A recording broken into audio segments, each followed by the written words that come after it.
This is Krystal, and thank you for joining me for this week's First Chapter Friday. Today I will be kicking off our summer reading theme of art with The Keeper of Lost Art by Laura Morelli. Chapter 1. Hidden Wonders. Autumn, 1942. Vision, to an artist, is the guiding light that steers the hand. It is the most central, the most powerful of the senses, for any who, in pursuit of beauty, aspires to imitate divine creation with a pen and brush, to form a bridge connecting the inner soul with the boundless external world. Yet, in these perilous times, it seems every lantern in Florence has been extinguished, especially for those of us for whom light is most vital. Instead, there is a shroud of darkness, and it seems the tribulations of Italy have only begun. From The Lost Diaries of Sandro Botticelli, Florence, summer of 1480.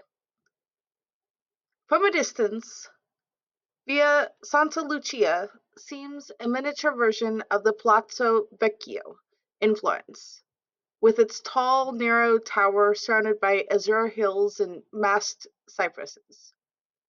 Before we arrived, the villa shook with the thunderous roar of the cannons of the Panzer unit had placed around it. But inside that once idyllic fortress, in the middle of unspeakable devastation, we discovered a marvel that surpassed the bounds of my wildest imaginings. From the diary of Captain Wallace E. Foster, Monuments Officer of the Fifth Army in Tuscany, July 1944. For Stella Costa, the war in Tuscany begins over a featherbed. That's mine. Stella's cousin Livia pushes her aside and hops onto the flowered coverlet, sending dust motes sparkling in the glow of a sunbeam.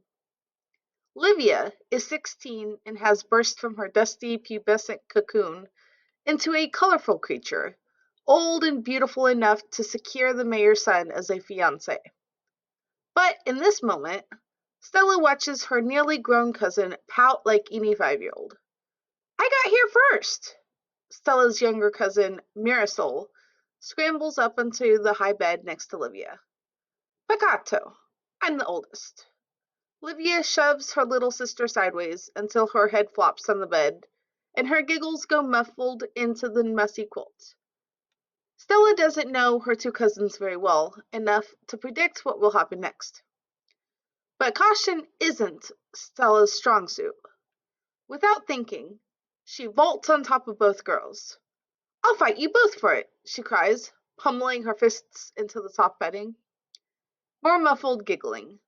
Down feathers join the dust, rising and spinning in the light, then landing on the terracotta tiles. Beyond the open shutters, a flock of swifts wheels against the sky's blue canvas, the silhouette of thin cypresses and the Tuscan countryside beyond. Stella! Stellina!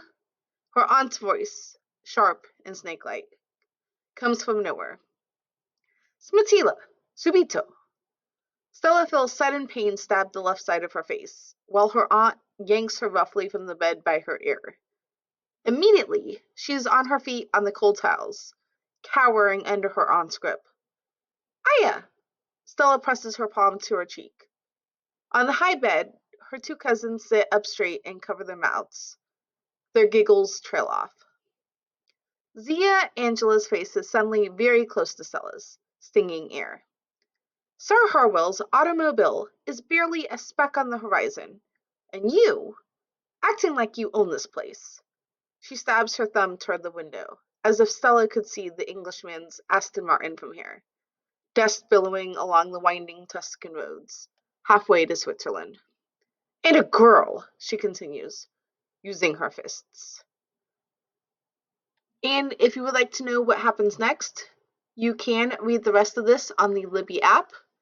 Please join me here next week as I read from the beginning of Nora Roberts' One Man's Art. Thank you and have a great week.